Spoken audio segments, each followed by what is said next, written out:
isang item sa Bicameral Conference Committee. Wala mang illegal, pero tama ho ba yun? Tama, wala naman sa rules at wala rin sa batas na hindi pwedeng baguhin yung mga disagreeing provisions ng both houses. Kasi di ba sa BICAM, Ted, ang kalakaran talaga dyan, kung yung general na panuntunan ang susundin natin, yung disagreeing provisions lamang ang i-reconcile. Pero talagang naging kalakaran na maski sa BICAM, maski wala sa provision ng wala sa House version at wala sa Senate version, naisisingit pa rin yung ibang version outside of the two versions ng both houses. Oo nga So po. naging kalakaran nun. Parang in the course of time, inaccept na yon. Kasi ang siguro ang parang sinusunod dito, meron namang mutual trust yung dalawang houses. Na ang pag-uusapan lang natin kung ano yung hindi natin napagkasunduan sa mga version natin. So naging kalakaran na yan matagal nang ginagawa yan, Ted. Opo, pero sir, kung sabi ho nga ninyo, dapat dito ay, kumbaga, to reconcile yung differences ng magkabilang bersyon. Pero hindi ho ba, sir, bagamat hindi nga ito illegal, pero the fact na dapat ho masusi ang pag-aaral sa bawat proposed budget ng departamento at dumadaan pa nga yan po sa Development Budget Coordinating Committee, bigla-bigla maglalagay ka ng malalaking pera doon po sa isang departamento na hindi naman humihingit, nagugulat sa appropriation. Hindi ho ba, bagamat ito'y hindi illegal, pero di ho ba't mali iyon? Mali talaga, Ted. Hindi illegal kasi wala nagko-question sa Supreme Court. Kung mayroong magko-question sa practice na yan at magro-rule yung Supreme Court, maglalabas ng ruling na sasabihin hindi po pwede yan, magiging illegal yon dahil wala namang controversy na formal na inihain, dinulog sa Korte Suprema, kaya hindi natin masasabing illegal kasi walang interpretation. Opo, pero hindi man illegal, pero sa inyo bang turing mali yung gawin na ganon?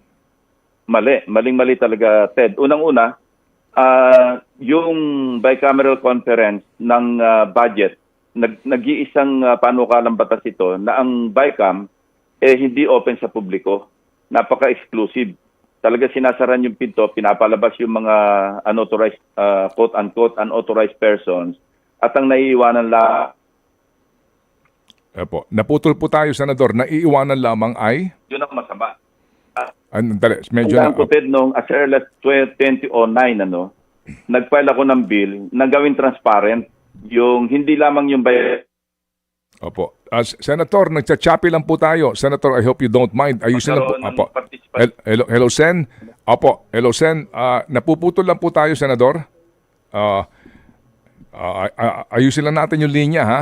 Okay, pakiayos lang. Ito yung napaka-importante. Mga kapatid, ang ating pinag-uusapan dito, pambansang budget na kung saan nga po may mga isiningit, no, na malalaking halaga para po sa mga sinasabing programa o kaya po appropriations na wala pang programa pero meron ng inilaang pumalaking pondo. Balikan natin si Senador. Senator?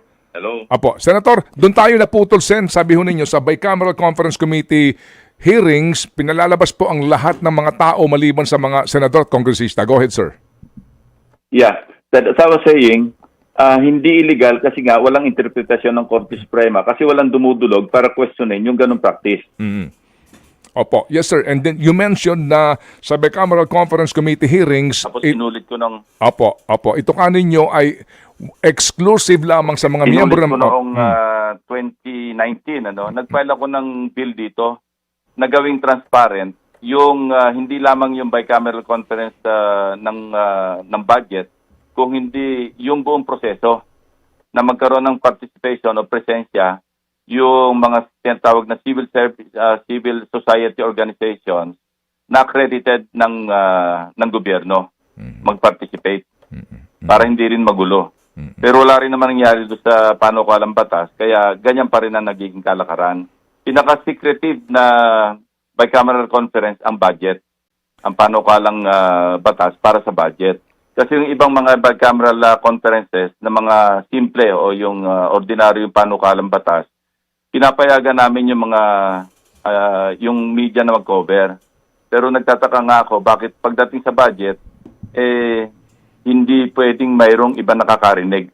At walang minutes yan, Ted. Alam mo naman din yan. Nanggaling ka na rin naman dyan. So ati pong ipagkadiinan sa mga hearing po ng Kongreso, both houses, laging meron yan transcript o minutes of the meeting. Pero po kapag bicameral conference committee on the budget, wala po itong minutes of the meeting. Walang minutes of the meeting. At saka hindi lang yun, Ted, di ba? Alam mo na rin naman natin, yung My team manage over 200 campaigns a year at the Opera House, and Monday.com really help with efficiency across the team.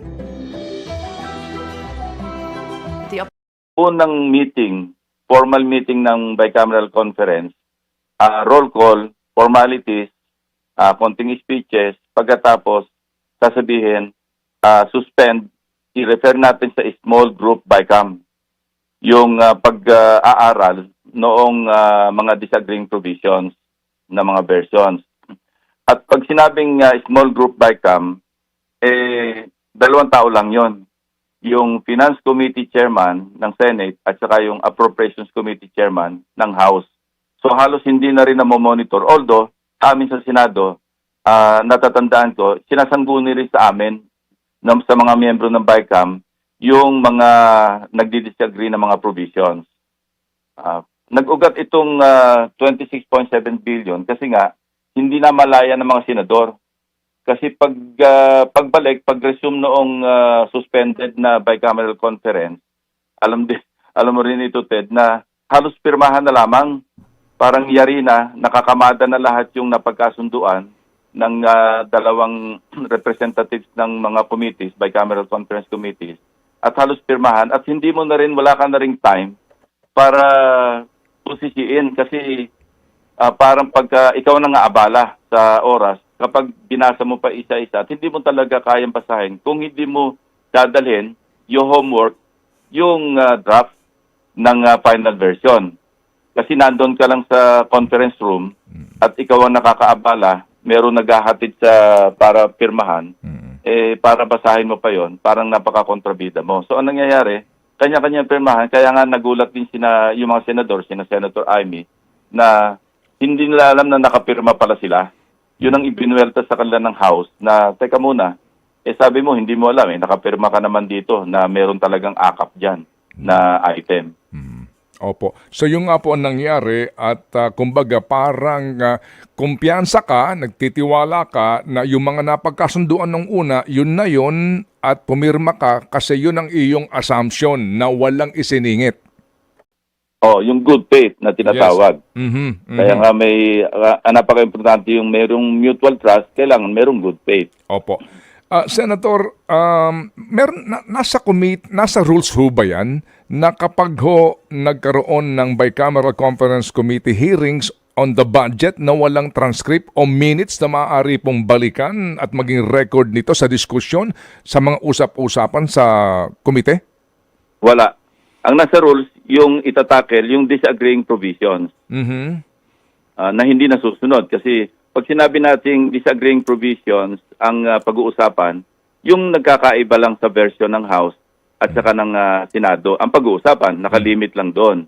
Pero yun nga, maraming nagsisingit. For the longest time, hindi lang naman ngayon nangyari sa AKAP. Opo. Marami talaga nagsisingit. Ted, kung natatandaan mo, di ba, I think noong panahon na si Tito Sen pa yung Senate President, na mas malala yung ginawa noon. Kasi natuklasan namin, nag-ratify na yung House, tapos na yung bicameral conference, nag-ratify ang House ng kanilang version, na pareho sa Senate version, na niratify din ng Senado. Nang makita namin yung enrolled bill, nakita namin, meron dagdag na 75 billion pesos na wala naman doon sa niratify. So nagpulong-pulong kami, kaming ilang mga senador, ang napagkasunduan namin sa advice ni Senator Franklin Drilon, kasi siya naman yung magaling na abogado sa aming grupo. So ang kanyang suggestion kay Senate President Tito Soto, ang i-qualify mo na lang yung pipirmahan, kasi kung hindi naman niya pipirmahan yung enrolled bill, magkakaroon ng reenacted budget. Panahon ito ni Pangulong Duterte at speaker naman noon si ex-President Arroyo. So ang ganun nga ginawa ni Senate President Soto na okay, pipirmahan ko tong enroll bill pero merong qualification na ang pinipirmahan ko lang ay yung bahagi na niratify ng Senado. Nung niratify namin at hindi yung buong enroll bill. So nagkaroon ng kontrobersya, pinatawag kami ni Presidente Duterte noon at pinag-uusap kung paano maayos. Nung hindi nagkaayos, ang ginawa ng Malacanang, dinito, hindi lamang 75 billion, umabot ng 90 billion pesos ang nabito. Pinakamalaking bito yun sa budget measure sa kasaysayan ng Pilipinas. Dahil nga doon sa, sabihin ko sa akin ito, no, kalokohan ng House na magsingit pa ng amendment after ratification. Yun ang napakasama. So isipin mo, ratified na, i-amend mo pa. Sino may karapatan mag-amend? Enroll bill, i-ano mo lang, ipiprint mo lang yun bago pirmahan ng dalawang leaders ng dalawang kapulungan. Pero inamend pa nila at nagsingit pa ng 75 billion pesos. Opo. Kumbaga, nirtipikahan, hindi kasama yon sa supposed to be inaprubahan ng both houses on separate session.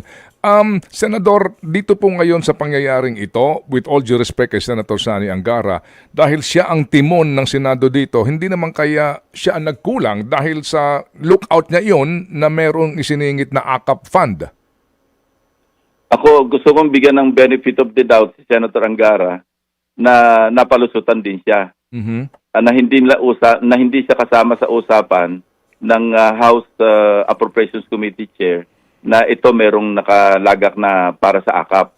Pero yung basic muna, Ted, AKAP, sabi sa kapos ang kita. Lahat halos ng Pilipino kapos ang kita Wala namang tayong masasabing worker na Pilipino na kapos ang kita, na hindi kapos ang kita. Lahat, kasi may kasabihan nga, Ted, di ba? There's no such thing as enough money. There's only too little and too much. Kaya kung tutuusin, napakaraming Pilipino ang dapat magbenepisyo sa 26.7 billion. Ang tanong, kailangan pa ba yun? Meron na tayong AIX, meron na tayong TUPAD, meron pang bago ngayon lumabas yung MAIT, yung medical assistance. Tapos meron pa tayong 4Ps. Opo.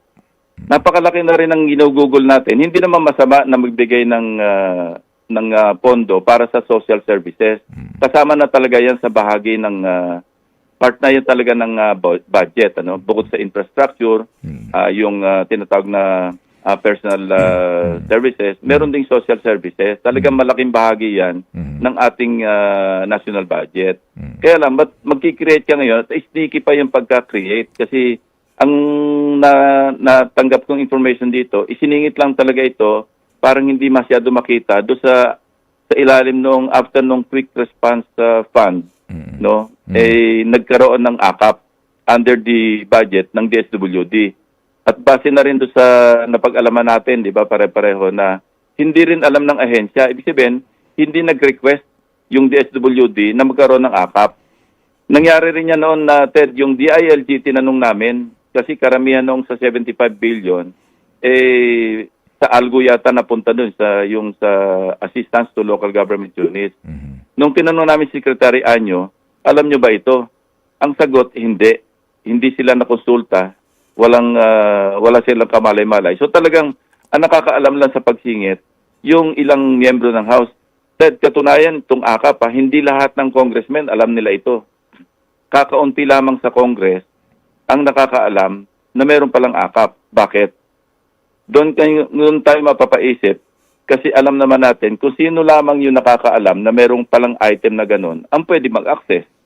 Kasi kung hindi mo alam na meron palang AKAP na item, paano mo i-access yun? Bulag ka. So, saan gagamitin yon? Yung 26.7 billion. Kaya nagkaroon ng usap-usapan na baka sa pagpapatuloy ng signature campaign do sa firma, do sa People's Initiative, doon gagastusin yung 26.7 billion. Hindi ko sinasabing yun ay gospel truth o yun ang talagang katotohanan. Pero yun ang naging suspecha ng ilang mga senador. Kasi nga, bakit hindi nila alam? At doon nga sa presentation sa hearing, meron din po sa isang, I think, Viber group, na naka-identify na yung AKAP bilang source ng pera na ibibigay doon sa mga LGUs. Ayun. Okay lang kung ibigay sa LGU na diretso sa beneficiaries. Although mali na nga yung ginamit na proseso, pero kung yung end game o yung end state, Okay. magtatapos doon sa makikinabang yung mga kababayan nating talagang kapos ang kita, okay na rin. Pwede na rin sabihin natin pikitan ng mata.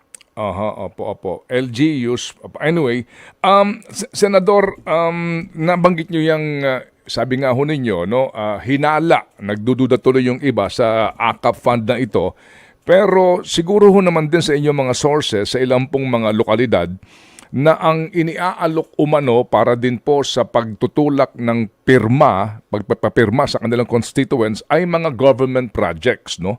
Ang iba nga daw umano sinasabihan na kayo nang bahala mag-deliver ng pirma pero meron kayo matatanggap na alokasyon for infrastructure budget. Ngayon pong budget na ito, sir, na inaprubahan ng kasalukuyang Kongreso, nagsingit ng 176 billion para sa DPWH na hindi rin po hinihingi nila Secretary Manny Bonoan. Pati nga siya nagulat nung aming makapanayam, wala pa itong program of work. Ano ho yung say doon? Paano ma-implement kung walang program of work? Yun ang unang tanong. Ibig sabihin, may paggagamitan na iba. O kaya, ito na yung tinatawag nating post-enactment, yung post-legislation na implementation. Ibig sabihin, balik na naman tayo sa pork barrel. Ibang anyo. Alam mo, Ted, maski lagyan mo ng lipstick at makeup ang baboy, anong itsura nun? Di ba baboy pa rin? 176 billion na hindi po actually hiningi ng DPWH, no? At idinagdag na lang dito nga po sa BICAM, no, mismo rin na isingit po ito. Lump sum po yung turing dito, Senador? Kung walang items, kasi kung hindi alam ng DPWH, tapos walang program of work, ibig sabihin, lump sum talaga yan. So, mag-identify niyan, mga mambabatas. So, balik na naman tayo doon sa kalakarang prior to November 2013 na idiniklara ng unconstitutional yung pork barrel. Balik na naman tayo sa pork barrel. Yun nga po, ano, itong mga pangyayaring ito, ang tawag dito, sir, insertions. Insertions, aka amendment. Opo. Pero sabi nga ho ninyo, wala namang illegal dito kasi nga, supposed to be, ang power of the purse ay nanggagaling sa Kongreso. Pero paano po ito inaabuso sa inyo pong karanasan nga? Para lang ho mas maintindihan ng taong bayan na nakikinig ngayon sa atin. Paano ginagawa? Opo, paano ito inaabuso? 'Di ba? Insertion actually wala namang illegal diyan, 'di ba? Kasi nga kung meron kayong isinisingit na importante na dapat pondohan at yung pong papakalat ng pondo sa mga nararapat tumanggap na mga ahensya. Pero paano nga po ito inaabuso during your time na kayo po nagbabantay sa ating pambansang budget? Inaabuso kasi pinapalusot yung sa implementasyon, saka pa lamang sasabihan. Siyempre, laging palusot nila. Hindi naman namin hawak yung pera. Laging ganyan yung palusot eh. Maski nung pork barrel nung araw, hindi namin hawak yung pera. Nasa ahensya. Totoo naman yon. Pero sino yung nag-identify ng project at sino yung mag-iimplementa? Halos ang nag-iimplementa na, hindi na yung ahensya na maliwanag naman sa ating constitution base sa separation of powers, sa principle of sa separation of powers. Napakaliwanag maski doon sa ating budget processing, budgeting process. Napakaliwanag doon. Nagsisimula yung budget process doon sa tinatawag na budget preparation. Iyon yung nasa executive branch yun. Pagkatapos, sasabit ng Pangulo within 30 days after noong opening ng Kongreso para sa budget authorization. Iyon na yung pag-legislate. At pagkatapos, babalik ito sa executive branch para sa budget execution. At pagkatapos ng budget execution, diyan papasok yung pang-apat na phase o yung sa cycle, budget cycle na budget accountability. Itong budgeting process natin, Ted, sa Pilipinas, continuing cycle na overlapping.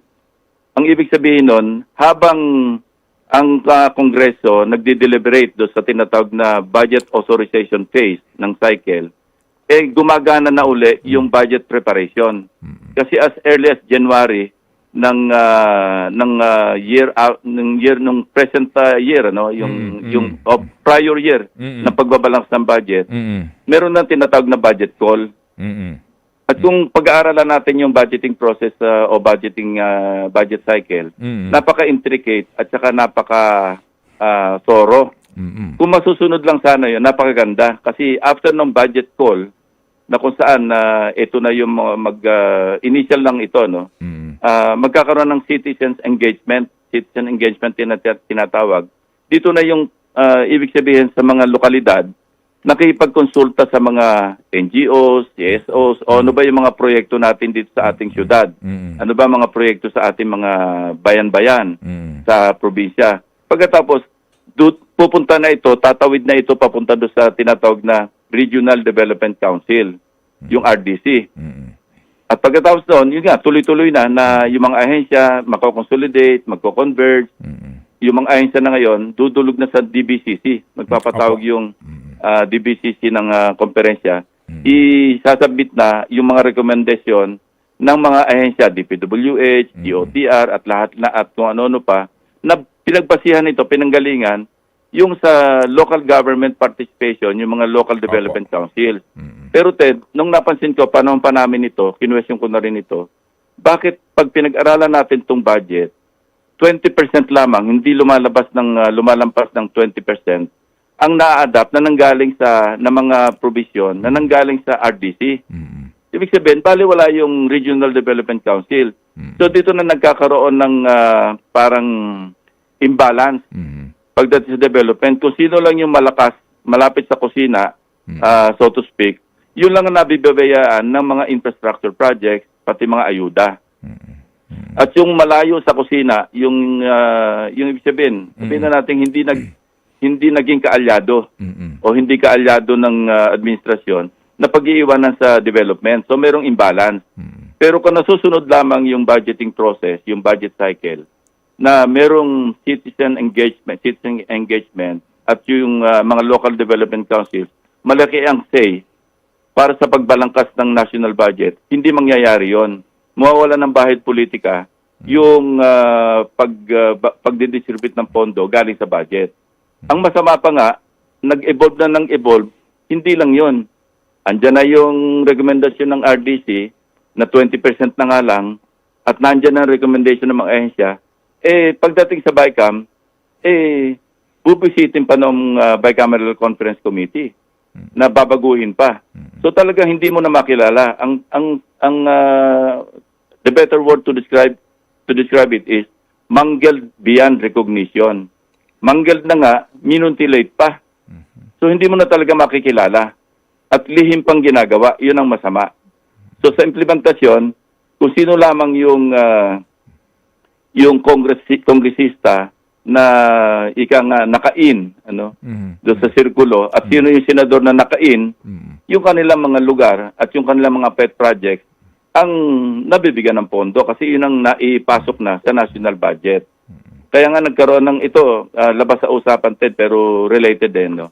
Kaya nagkaroon ng usap-usapan na magkakaroon ng coup sa Senado. Kasi ang balita, kasi alam mo Ted, may mga staff ako na nandyan din sa mga sa members ng staff ngayon ng iba't ibang senador. Nakakalat sila dyan. Yung iba, no? Yung iba naman, umiba na ng linya. Kaya maski pa paano, mayroon nakakarating sa ating mga balita na tungkol sa nangyayari sa Senate. Yung naging controversy tungkol sa coup rumor na naman dyan sa Senate, parang nakaltasan yung maraming senador. Magugulat ka sa mga halagatid. Ito naman, usapin na nasagap lang natin, na report lang, na hindi ko pa nababalidate o mahirap i-validate kung totoo. No, na merong parang tilang yung 160 billion pesos dyan sa budget dito sa 2024 na para paghati-hatian ng 24 senators. So kinumpute ko Ted, nasa mga 6+ billion each kung standard. No? Pero nangyari, mukhang nakaltasan yung 21 senators. Parang 3 o 4 o 5 lamang ang doon napunta yung nakaltas na 100 billion. So nag-aalboroto yung iba na bakit ganito na lamang. Pero alam mo Ted, kikilabutan ka kasi nung araw, nung hindi pa na-declare na unconstitutional ang pork barrel, 200 million ang bawat senador, 70 million ang bawat kongresista. pag may umabot, may narinig ka noon ng 500 million, medyo anomalous na. Parang medyo, teka muna, medyo lamang na yata ito, medyo kaswapangan na yata ito. Pero pag ngayon, of course, may inflation tayo, pero at lumaki na rin yung budget. Kaya hindi umaasenso yung Pilipinas today kasi, oo nga, lumalaki yung budget, lumalaki yung utang, pero saan napupunta? Yan hong binabanggit nyo na alokasyon sa mga senador. Ano po yan? Kaninyo ang figure ay 6 billion pero yung 6 billion na iyon ay pondo na maaari nilang i-allocate sa mga gusto nilang proyekto? Actually, naka-appropriate na yon dahil nasa budget na eh. Kasi bawal nga yung yung i-identify mo yung proyekto after maipasa yung budget.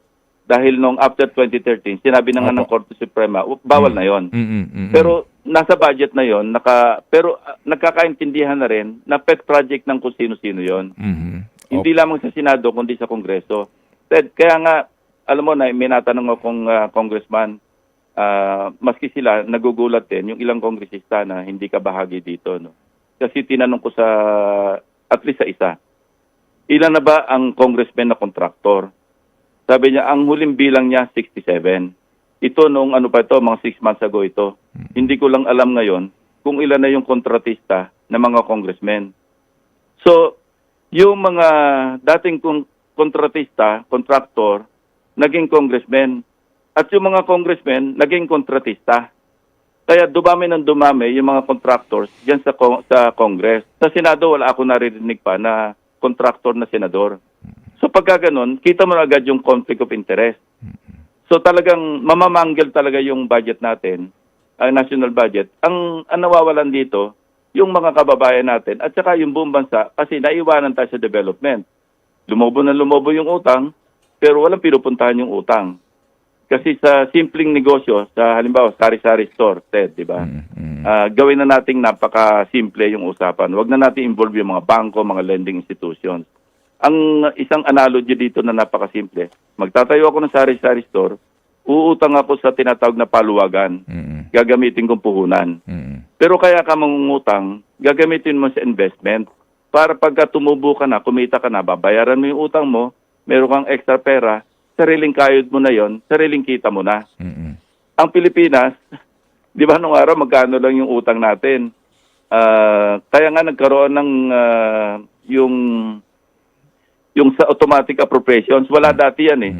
Pero yung panahon ni dating Pangulong Marcos Sr., nagpasa ng batas noon, I think, 30 years ago, no? Na kasi nagsimulan na tayo mangutang para sa infrastructure projects. At nakita naman natin, nagkaroon tayo ng NLEX, SLEX, yung Maharlika Highway. Medyo talaga naman merong nakitang infrastructure project para sa development, pero galing sa utang yon. Ngayon, dahil ang debt servicing natin, automatic, dapat bayaran. Kung hindi, mamalasin tayo sa international community. Wala na magpapautang. So, nagpasa ng batas yung tinatawag na automatic appropriations law. Pero ang intention lang nung araw para sa debt servicing. Again, in the course of time, nadagdagan na yung mga provision, yung mga items sa ilalim ng automatic appropriations. Pumasok na yung IRA at kung ano pa mga items. Automatic appropriation, hindi na pwedeng galawin yon kasi automatically appropriated na yon sa budget. Isa yan sa bahagi ng ng ating budget. Again, no? Yung isa, yung regular budget o yung programmed appropriation. Ito na yung laging na-insertan o kaya nare-realign. At ang isa, yung tinatawag na unprogrammed appropriations. Ibig sabihin, yung unprogrammed naman, ito yung, alam mo rin ito, Ted, na pwede lang ponduhan yung unprogrammed appropriations kapag may certification ang National Treasurer na merong available na pera sa National Treasury, excess, ano? Or, merong Inutang. accompanying revenue measure. Ibig sabihin, magpapasa ng batas para doon sa unprogrammed appropriation, May sa source. item under unprogrammed May appropriation. source ng funding na, kumbaga. Yes, yung source, oo. Pero, ang naging, nakita rin natin na pati yung unprogrammed, dinagdagan nila, di ba? Kaya nagkaroon din ng controversy itong budget natin. From 281 billion, naging 731, nadagdagan ng 450 billion. Ito nga yung question ko, maski nasa labas ako ng Senado, na i-raise ko lang yung issue. Teka muna, napakaliwanag doon sa ating Constitution na yung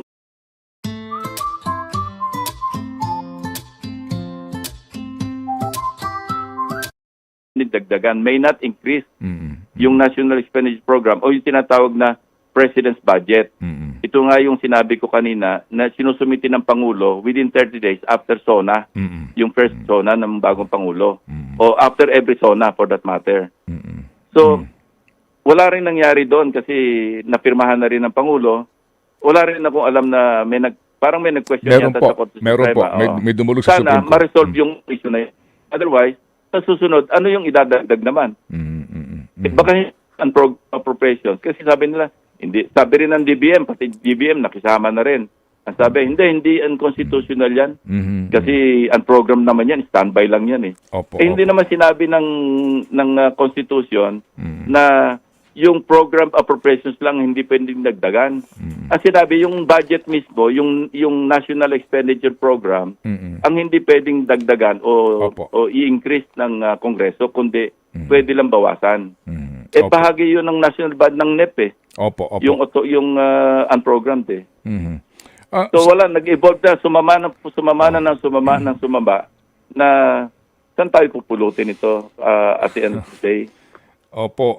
Sir, sabi nga ho ninyo, no, kinatay-katay na chinap-chap pa sa bandang dulo, talagang yung simula ng budget, yung ideal setup, kaninyo, hindi na nga nasusunod totally, pero sa bandang dulo, mangled na nga ikahon ninyo. Ano solusyon po dito, Senador? Kung kayo po ano ang pinakamagandang gawin dito para po makorek itong mga sabi ho ninyo, napakarami nga pong pagmamalabis at sabihin na po natin ng pambababoy sa ating pambansang budget? Ang solusyon, isabatas na natin yung transparency sa budgeting process. Mula sa budget preparation hanggang sa accountability. Talagang gawa na natin ng batas. Ang problema nga, nag-file ako ng batas, hindi naman nakapasa. Kasi ayaw din nila ng transparency.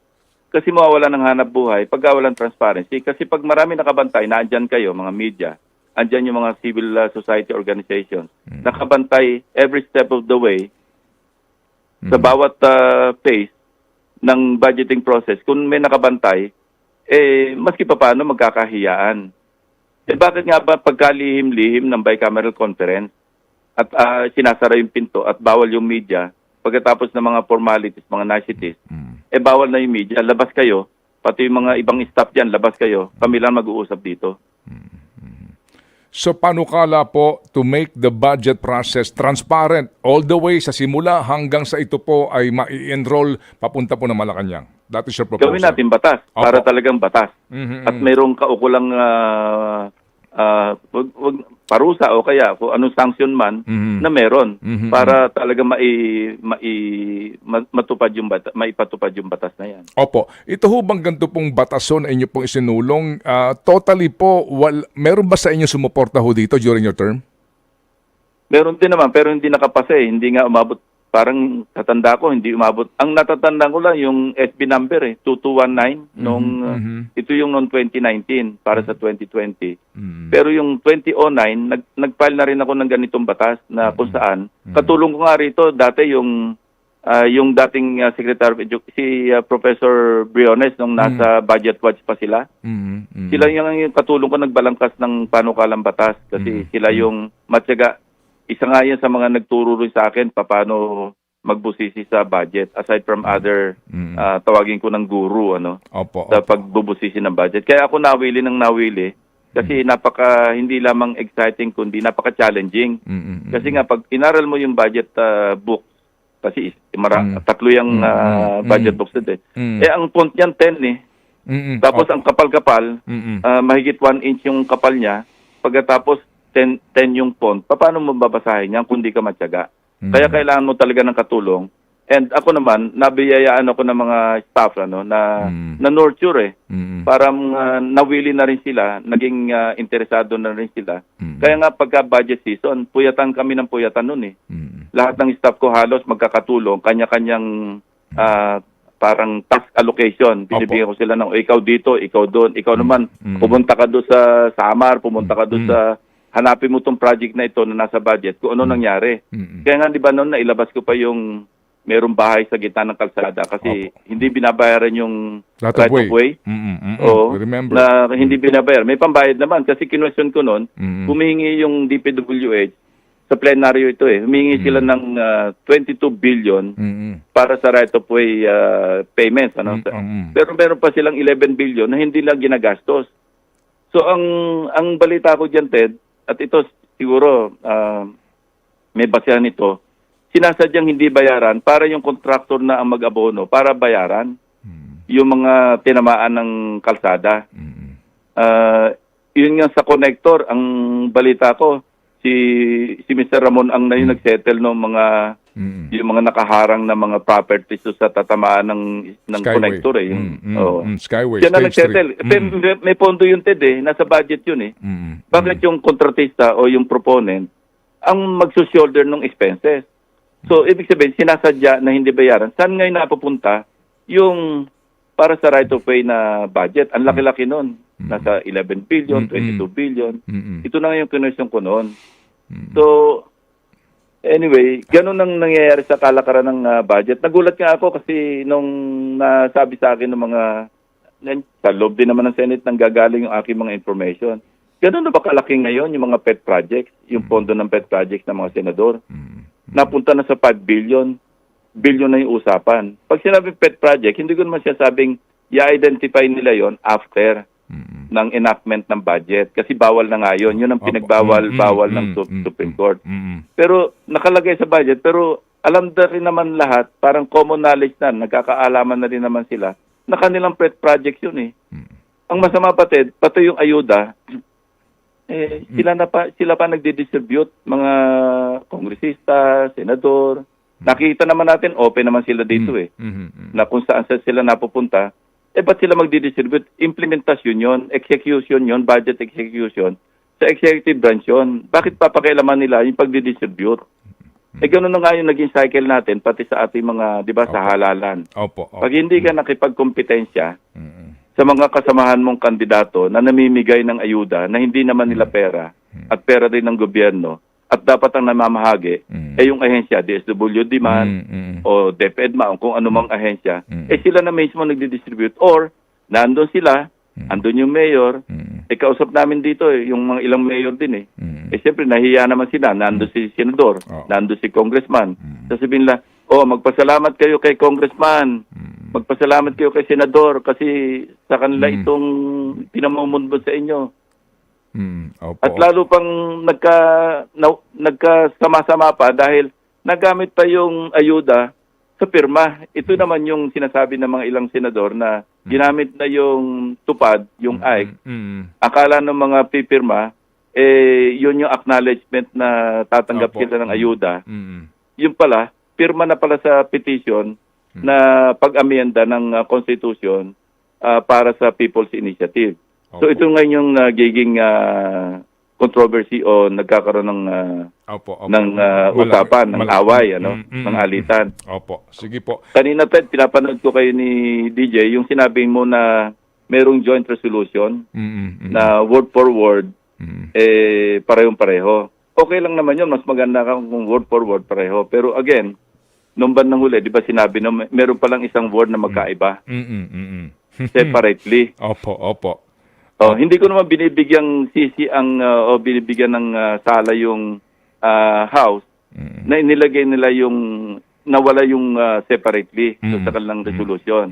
Kasi in toto, kinote nila yung provision sa Constitution na 3/4 of all its members. Yes. Talaga silent yung kaya nga ito yung, kaya maski nung araw pa na laging pinag-uusapan yung Chacha, yung CONAS, ayaw namin pumasok. Kasi pag pumasok kami doon sa joint session at hindi na re-resolve yung whether or not voting jointly or separately, yung malabo kami doon. Alam mo, pag 3/4, yung 24 senators, wala talaga. Pasok yung 3/4 maski hindi mag-participate yung mga senador. So ngayon, kung ang House version is merong wala yung word na separately, as sa Senate version, nandun yung separately, away na naman yan. ang delikado dyan, if I may,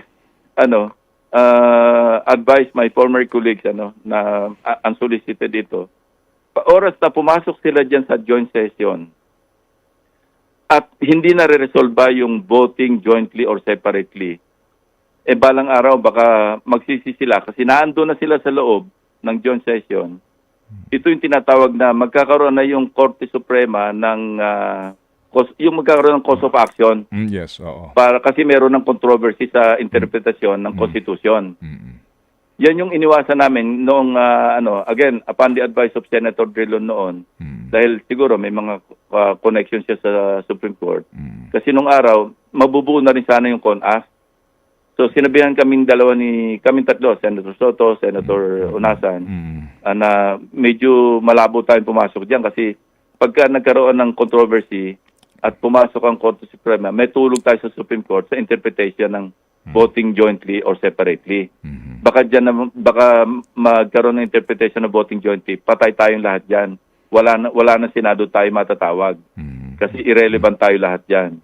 So ngayon, fast forward tayo, nandiyan na tayo ngayon sa, hindi ko alam kung meron silang kasunduan na at least Senate President at saka yung Speaker na separately sila magbobotohan kung ano man yung provision na i-amenda nila o i-revise nila sa Constitution. Kasi yung People's Initiative, Ted, ang limitado lang yan sa amendments. Pero pagdating sa Constitutional Convention, pwede mag-revise. Pag revision, ito na yung mga major provisions. Parang baguhin mo na yung form of government and so forth and so on. Opo. Well said, sir. May pahabol lang pong tanong si Chacha. I hope you don't mind, Senador, ha? Okay. Cha, go ahead. Yes, Senator Ping. Nako, kanina pa po Yes. ako nagbabasa ng comments, galing dito sa mga kapatid natin. Ang sinasabi nga nila, nakakamiss ang Senator Ping Lacson sa Senado, yung mga ganyang pagbusi-busisi nitong mga insertions na ito. Kung nandyan kayo, di makakalagpas. So, ang tanong po nila, etong paparating po na midterm elections, is there a possibility na kayo po ba itatakbo sa pagka-senador ulit?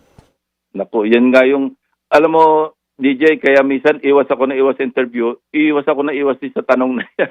Kasi ngayon, sasagutin ko na rin, talagang, kung ako tatanungin mo sa ngayon, talagang retirement pod. Pero pagka nakakarinig ako ng ganito mga controversies, lalo na sa budget, kasi hindi na rin makakaila na talagang naging passion ka na rin, napaka-strong yung passion ko pagdating sa pagbusisi sa budget. Kasi nga, pagka nakakarinig ka ng abuso, parang hindi ka na rin mapakali sa upuan mo, maski wala ka sa Senado.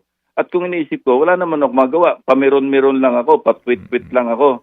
Pero kung naandun ako, maski paano, makakatayo ako sa floor at makakabahagi ako, maski ano yung tulong na maibahagi ko. Hindi na sa pagmamayabang DJ, Chacha at saka kay Ted. Pinakwenta ko sila mismo, yung mga dating staff ko, noong bago ko umalis sa Senate, kinuwenta-kwenta nila magkano na ba natipid natin dahil sa pag-interview natin, sa pag-intercept natin o kung ano man, pakikialam natin sa budget. Alam mo, maski ako nagulat, yung total amount, yung ballpark na directly or indirectly na natipid ko sa national government, 300 billion mula nung 2001 hanggang 2022. Yun ngayon yung siyempre nakakamiss din sa aking parte, lalo sa mga dating staff ko, na paminsan-minsan, alam mo, nagtitipon-tipon kami. At ang band na pinanggalingan na ng band namin, kasi hanggang ngayon malakas yung band ko sa mga dating staff ko. Lalo pag naalala namin, pag nagkikita-kita kami, pag nagpapatlak sila o kami, at nagkukwentuhan, talaga namimiss din nila yung mga late, yung mga, alam mo, yung late night na mga sessions namin, na pati yung mga midnight stock, pati yung usapan namin, namimiss nila lahat yon. Yun talaga yung parang nakakadala sa akin na, teka muna, masarap na yung buhay, tahimik yung buhay, walang stress. Pagka nakakarinig ka ng ganun, Ted, DJ Chacha, parang doon ako napapadalawang isip. Kasi maski pa paano, iba na rin yung nandun ka sa ground. At ikaw meron lamang. Kasi pag meron lang, talagang meron ka lang. Wala ka naman talaga may ibabahagi directly. Pero pag nandun ako, marami ako na-check on the spot. So to at answer... yun, kinararangal ko naman na naking bahagi ako doon sa mga bridges to nowhere, yung tulay na Mm-mm. pagdating mo sa dulo, walang kahinatnan kundi Opo. do not enter, private, no trespassing, private property, Mm-mm. tapos Opo. tulay na wala namang ilog. Yung mga ganon, nakakamiss din yon. Sige. So to answer the question, sir, palagay ko ho naman hindi dapat ikinahihiya o kaya mag-aalangan magsabi kung ikaw naman ay deserving na magkaroon ng upuan sa Senado. So you're running, sir, again in 2025. Yung pagiging deserving, subjective yun, Ted, eh, no? Kasi pag nakakarinig ka rin na huwag ka nang bumalik, pampagulo ka lang. Siyempre, pag iba pa, nakaka-dishearten din yun, eh, di ba? Parang, teka muna, tama nga, masaya na yung buhay ko. Ang tingin mo sa akin, pang-abala, pang-gulo lang ako doon, baka nga tama ka na rin na, hindi na rin ako bumalik. Pero sa isang banda nga, sabi ko si Opo. Ted, parang... Dahil sa dalawang budget season na yung nakaraan na, alam mo, natuklasan pa ako noon. Ako pa yung nakadiscover, no? Yung triple. Tulong na rin ng aking mga dating resource persons noon. Alam mo, hindi na double appropriations. Quadruple. Triple appropriations. May Quadruple. Quintuple. Alam mo yung isang, ano tawag dito, yung multipurpose building, 5 beses mong poponduhan. Iisa naman yung lokasyon. Isa naman yung, pero 5 beses mong babudgetan, hindi ba kalokohan na yun? Ako nga wala ako sa Senate, pero ako pa rin yung nakakita at nung pinoint out ko, yun, nasundan na rin sa kanilang pagdinig. Opo. Parang natanong na rin nila. Hindi rin na-resolve, walang follow through. Opo. Sige po. So, Senator Ping, we say thank you sa ating pong talastasan na ito. At sana nga po hindi ito ang huli dahil kami po tatawag sa inyo to consult you ito sa mga bagay na ito na alam po namin na bihasa kayo dahil nga sa inyong karanasan po sa Senado.